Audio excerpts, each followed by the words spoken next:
সবাইকে স্বাগতম নতুন আরেকটি ক্লাসে। এই ক্লাসটিতে শিখব আমরা লেট অ্যালোনের ব্যবহার। লেট অ্যালোন অর্থ হচ্ছে প্রশ্নই আসে না, দূরের কথা। অর্থাৎ দুটি বাক্যকে তুলনা করতে এই লেট অ্যালোন ব্যবহার করা হবে। তো চলুন আমরা সবাই লেট অ্যালোনের ব্যবহারটা শিখি।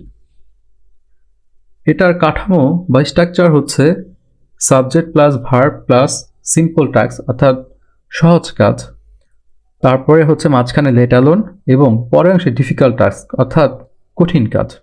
তো আমার একটি বাক্য হবে যে বাক্যের প্রথম অংশ হবে সাধারণ একদম সিম্পল একটি কাজ এবং লেট অ্যালোনের পরের অংশ হবে কঠিন একটি কাজ। তো আমরা একটা বাক্য পড়ি তো বুঝতে পারবো বিষয়টা। He can not pass in the third division. সে থার্ড ডিভিশন পেয়েই পাস করতে পারে না। Let alone the first division. First division পাওয়ার তো প্রশ্নই ওঠে না। তাহলে আমরা দেখতে পেলাম প্রথম যে বাক্যটি আছে এই অংশে বলা হয়েছে সে সহজ কাজই করতে পারে না, আর দ্বিতীয় অংশ বলা হয়েছে তাহলে মানে কঠিন কাজ করা তো প্রশ্নই আসে না।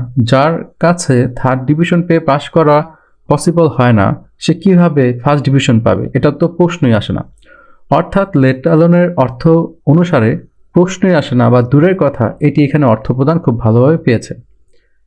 যদি আমরা পরের উদাহরণটি দেখি তাহলে সেটি হচ্ছে I am unable to buy a pen let alone a কার।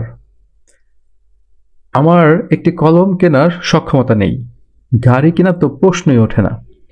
তাহলে যে একটি কলম কিনতে পারে না সে কিভাবে একটি গাড়ি কিনবে? তাহলে এই যে কলমের একটা সিম্পল কাজ ছিল, আমরা একটু আগে দেখেছি সিম্পল টাস্ক, এবং পরের অংশ হচ্ছে ডিফিকাল্ট টাস্ক অর্থাৎ কঠিন কাজ।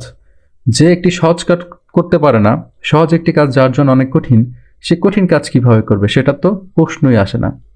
তো এই একদম একদম সোজা একটা বাক্য লেট অ্যালোন, যার অর্থ হচ্ছে দূরের কথা বা প্রশ্নই আসে না এরকম। আর এটা এমন অর্থ হইতে পারে যে সে পাসই করে না, এ প্লাসই তো পাওয়ার প্রশ্নই ওঠে না। তার কাছে একটু হাঁটাই হচ্ছে কষ্টকর, সে তো দৌড়াইতে প্রশ্নই ওঠে না, মানে সে দৌড়াইতে পারবে না। তো যার কাছে সহজ কাজই কঠিন সে তো কঠিন কাজ করতেই পারবে না, এটা তো অনেক দূরের কথা, প্রশ্নই আসে না, এরকম অর্থবহন করে।